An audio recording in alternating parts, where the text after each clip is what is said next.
But there are lots of upcoming missions. Lots of planned things. Yes, well, particularly for the icy moons, because suddenly from both Galileo and Cassini, we've suddenly realised that they're super interesting. They are mega interesting. Yeah. So there's two, and actually the two main upcoming plans, are both Europa focused, or rather both Jupiter system focused, rather than Enceladus. Enceladus kind of getting a bit left out in the cold. Yeah. Which is fair enough in a way. We'll talk about that a bit later. Away. It's a bit further. It's a lot further away. It's a hell of a lot further away. Yeah, just an extra stone's throw. A couple of stops on the tube away. It's like it's fucking far. It's almost like twice as far. Yes, no. Sure. The journey time's ridiculous, isn't it? Yeah, well, Cassini was 6 years to Saturn, so. Oh, well, that's how long it. How long is JUICE going to take to get to the Jovian system? About 7 years. Yeah. JUICE will, yeah. So JUICE is what?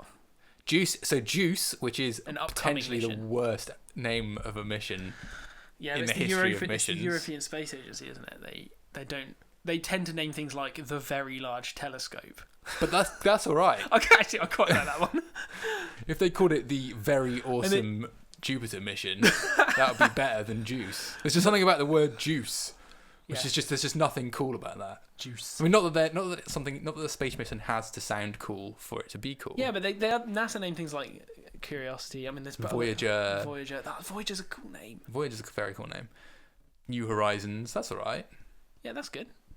Anyway, so JUICE, the Jupiter Icy Moons Explorer. It has to be an acronym. That's the thing for most of these ESA missions. Is an ESA mission, launching in 2023, and it's going ahead. I mean, it's not proposed or anything. It's fully funded, and it's gonna happen, in theory. It's gonna happen in the same way that ExoMars is gonna happen. Yes. Yeah, which is ever receding. It's like nuclear fusion, that thing. Every time you get close to it, it just seems further away. Yeah. So JUICE launching in 2022 or 2023, arriving in the Jupiter system in 2030. And the whole point of it, Jupiter Icy Moons Explorer, the whole point of it is to characterize icy moons as a thing. So here's a thing, icy moons are a thing. Let's go and see what they're all about. It's going to spend most of its mission orbiting Ganymede. Ganymede, not as interesting. I mean, it's potentially got a liquid. Yeah, Ganymede's potentially got a liquid ocean. It has probably, but it's got not a in contact ocean. with silicate core. Probably it doesn't look like the surface is particularly deformed. It's very cratered, isn't it? Yes, compared to Europa, it's very cratered. So it's not as active. Doesn't look like it's got, as you said, a contact between the water and the core, because it's bigger, has higher pressure. Yeah. So you have all these weird solid water phases we were talking about last week. Yeah. Below that liquid ocean. Below the liquid ocean, yeah exactly. But the reason for this is Europa is a hard. You can't really go into orbit around Europa, or at least if you do, you're not going to last very long because of the radiation. Yeah. So the idea is to do, I think, 2 flybys of Europa. And a couple of flybys of Callisto as well, which is another of the icy moons. Yeah. Again, not thought to be as active or as interesting as Europa. Very heavily cratered, isn't it, Callisto? Yeah. And then spend most of the time around Ganymede, because that's as a trade-off, the easiest place to spend the time. Yeah. I'm not sure how I feel about that, but no, I mean, 2 flybys of Europa are going to be cool, and it's got a sweet doubling the amount of flybys we have already. Yes, with a lot more instrumentation, a bunch of new instrumentation. Yeah. I'm not going to complain. It's going to be able to measure the minimum thickness of the ice shell. Okay, that's which is cool. Very cool. That is cool. It's going to give us a whole load of data on Europa, even from 2 flybys. Yes. I mean, think how much New Horizons is sending back about Pluto. So it will be awesome if it happens. So we'll get a bunch of stuff, and even Ganymede, poor old Ganymede, will be pretty cool. I mean, there's probably going to be quite some cool pictures of it. Yeah, you never know what you're going to find in these places. Could be Once a you big get surprise. close, there might be some big surprise. There might be some cryovolcanic features on the surface. And it could be that these types of objects are very common in the universe. We know gas giants are really common. Yeah. Could be that icy moons around gas giants are a common thing. So it's always good to learn a bit about their variation and the diversity of them and that kind of thing. I'm really excited for learning how thick the ice sheet is. Yeah, that's going to be very cool. How's it doing that? Do you know what instrumentation? Ice penetrating radar. Oh, that's cool. Yeah, it's really cool. how do you know? Does the radar go through the? Do they know how far the radar will be able to go through into the ocean and stuff? I'm not sure. They've got other instruments on there for looking at. They're just going to map the contact then between the presumed the presumed water will ocean. be reflective, I suppose. Yes, because it's a density change. Yeah. It will be different. Yeah. It's like seismic surveys. Yeah. They bounce off the different layers when the rock type changes. Yeah, so I guess it will map the kind Similar-ish. the inside of the ice shell, and it's got a bunch of other instruments that are going to be able to look at depth of ocean and all this kind of stuff through looking at gravity.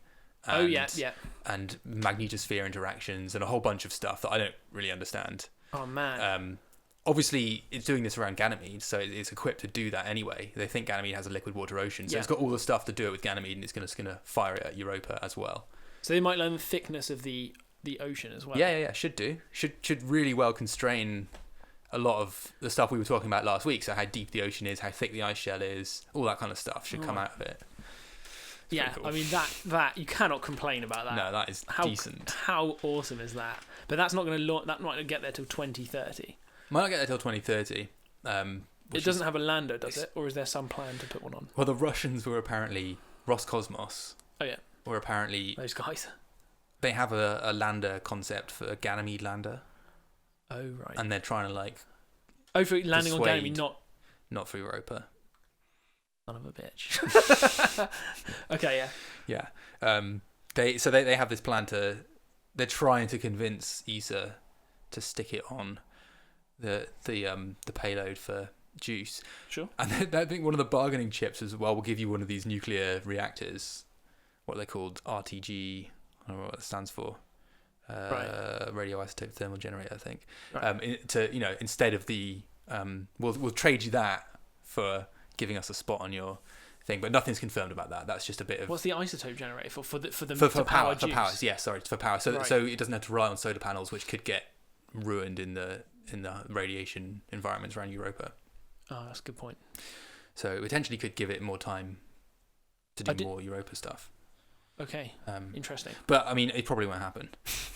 Is that why do you say that? It's very loosely being talked about, and because I think it's the Roscosmos have approached ESA and tried to convince them to do it, but ESA haven't said that they're going to do it at all. Okay. So I think Roscosmos are pursuing other like mission concepts for their lander. Be a bit weird. We're going to get a Russian lander as well as a ESA spacecraft, both at Ganymede. It's like everyone rushed to Ganymede suddenly. Yeah, they have to deliver it there somehow. Yeah, I mean maybe they'll just launch their own rocket, but it seems like a waste when you could do it all together. Yeah. Well, we'll see how that plays out. It might not. Nothing might come of that. So we'll have to just wait and see. There's another one planned for the future. Yeah. Which is the NASA thingy one. What's it called? The Ice Clipper. Is that the actual Europa name? Clipper. Europa Clipper. That was the name. What's the actual name now? I don't think it has a name. Is it unnamed? I mean, the Wikipedia page is called something like the Europa Multiple Flyby Mission, which is not great. Yeah, okay. So obviously they haven't given it a proper, awesome NASA name. Europa Clipper's all right. I don't mind that. It sort of makes me think of like a high-speed train. Yeah, isn't that what a Clipper is? I have no idea. Maybe not. Is it a boat? A Clipper? Oh yes, that might be what it is. A boat. Yeah, a fast boat. Yes, that's what I'm thinking of. Is that right? I have no idea. I have no idea. Yeah. Anyway, I don't like that name particularly, but it will probably get a better name. It will probably. They normally put them out for. Was Curiosity picked by school children? I think it was. Yeah. Yeah, I think it was. They'll probably do something similar. Yeah. Give it a proper name. Anyway, the idea of this is very cool. Is again very cool. In fact, it's maybe cooler than JUICE. It's definitely cooler than JUICE. It's definitely cooler. This is normally what happens in planetary exploration is that, well, not always, because the ESA has done some cool stuff that NASA hasn't. Yes. Landing on comets, that sort of stuff. Mm-hmm. But it's not uncommon that NASA will basically just build a better version of whatever. Yeah, whatever ESA do. NASA will just do it better first and get there first. Yeah, which is potentially what's going to happen with this. Yeah. So this is a NASA mission, which seems like it's going to happen. I mean, there's a lot of Congress support, isn't there? A lot of Congress support. In fact, it's one of their one of the things they want NASA to be focusing on primarily, I think. This and the Space Launch System and, a couple of other things. Tons of money being poured into its development, launching again in 2022, 2023, that kind of time frame, on the Space Launch System, okay. the SLS. Yeah. So it's potentially going to be its only payload. It's the only thing that's borderline solidly planned for it. Yeah, that and maybe some Orion missions, maybe. Sure.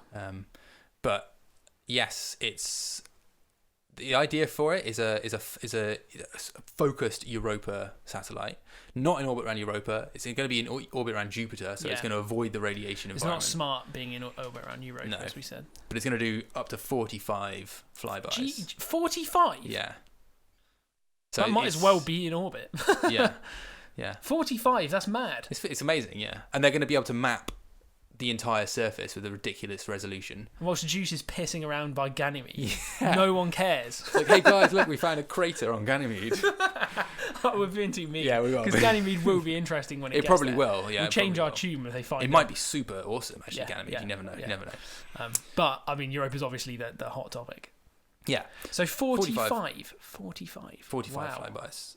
It's going to have a high-resolution camera on it, which will be able to take pictures down to 0.5 meter per pixel resolution, which is similar to the NASA high-rise camera on Mars. And if you haven't ever seen the images from HiRISE, just Google them, because they are mad high resolution. They're amazing. Yeah, amazing. Yeah. You can see so much detail on the surface.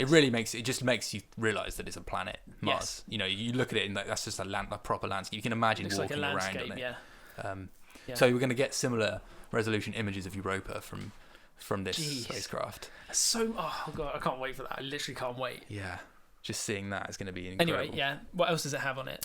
Presumably it has similar things to the Juice radar. Any radar? Radar? It's got a whole bunch of instruments selected already for at least provisionally selected for the spacecraft, including radar and a whole bunch of other stuff that's similar. Lots of spectroscopy to look at surface materials as well.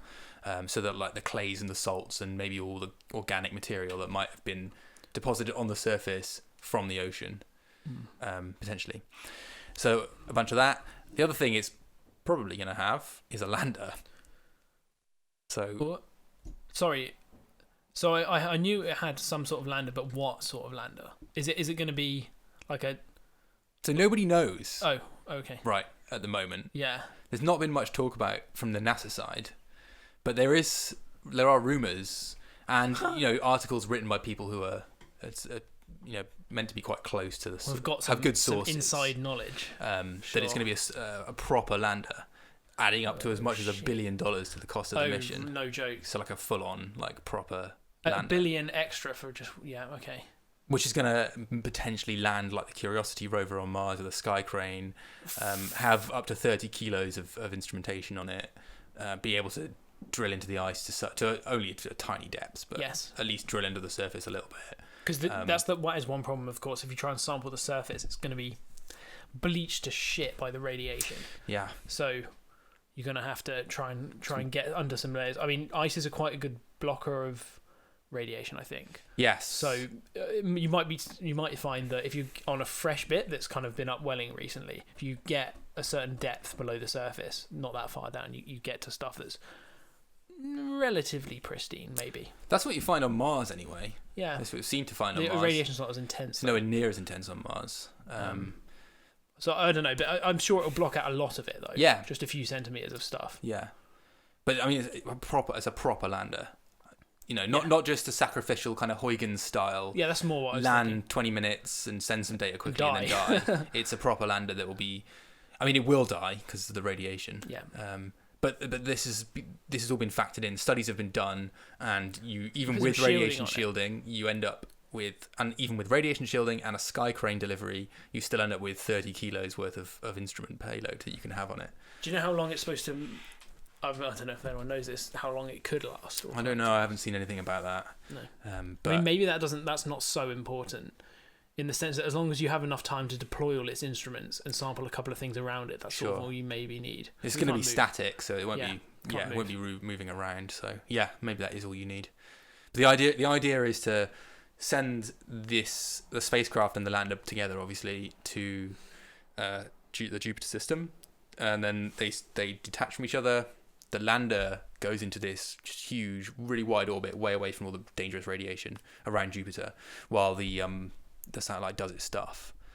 Does all the orbiter goes. Oh, so it's the lander just parks itself in like a big orbit. Oh shit! Right. While the orbiter, the satellite, the main Europa Clipper or whatever it ends up getting called, does all its 45 flybys, does all of its like primary mission in 3 years, whatever, and then from all that data, they then pick a landing site for the lander. So you're gonna get all that cool shit from the satellite, all this crazy new information about Europa. It's cherry on top. And then it's like, okay, now we're going to land 3 years later. That's so cool. I didn't know it was going to go and spend some time out in a wide orbit. Yeah. That's awesome. And then close in on the most interesting area. Yeah. That's such a cool design, because that always happens with missions, is you get a retrospective, you get a load of information like, oh shit, I wish we'd included this instrument, that instrument, or landed in this or that region. And the instrument thing might change, but yeah, I can't do much about that. You probably know roughly what you're going to be finding from the instruments, because we've had Galileo and stuff. You probably know roughly the types of things you want to include on it, because we know roughly what we're going into. So picking an area, the freshest area they're going to find, like the most recent upwelling of chaos terrain, kind of broken up ice area, and land it on like a freshly upwelled plume of European ocean water. Yeah, because a lot of some of these regions are potentially active in the same way that volcanic systems are active on the Earth. There's literally crap coming out of that ocean. Constantly. Yeah, so you could land there, and people have they found plumes of ice, of water coming out of Europa. Yeah. You probably wouldn't want to land on one of them, but in a region where those things are active, you could have much more pristine samples of the ocean than just landing anywhere where it's been irradiated. So that there could be some really, really cool information. And with some instruments like various spectrometers and stuff that they might be sending to Mars soon on ExoMars, you could look for all kinds of sort of molecules that could stuff. The Raman instruments. You could look for molecules that just indicate the presence of life in the ocean, which is organics, all kinds of. Oh man, yeah.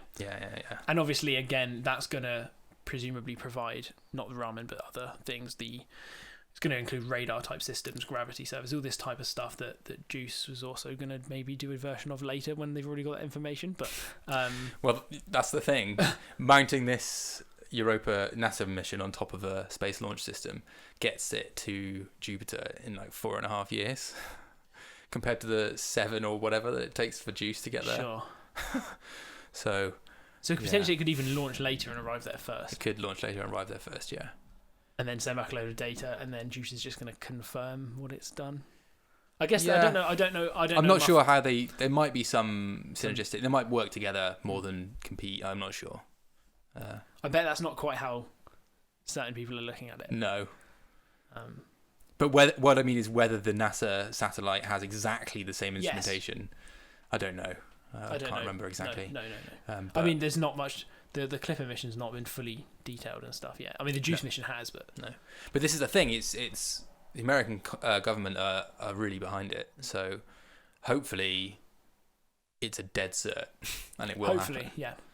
I mean, it makes sense. They've got. Well, for a start, if they're building the SLS, SLS. A huge amount of money. There's something about going to these icy moons, which is massive. Sort of PR, like the public are going to absolutely love it. Yeah, I mean, if you're thinking about what the public wants, if that's that's not their primary purpose, but if you're thinking in those terms, they've had a lot of kind of Mars news over the years, a lot of missions to Mars.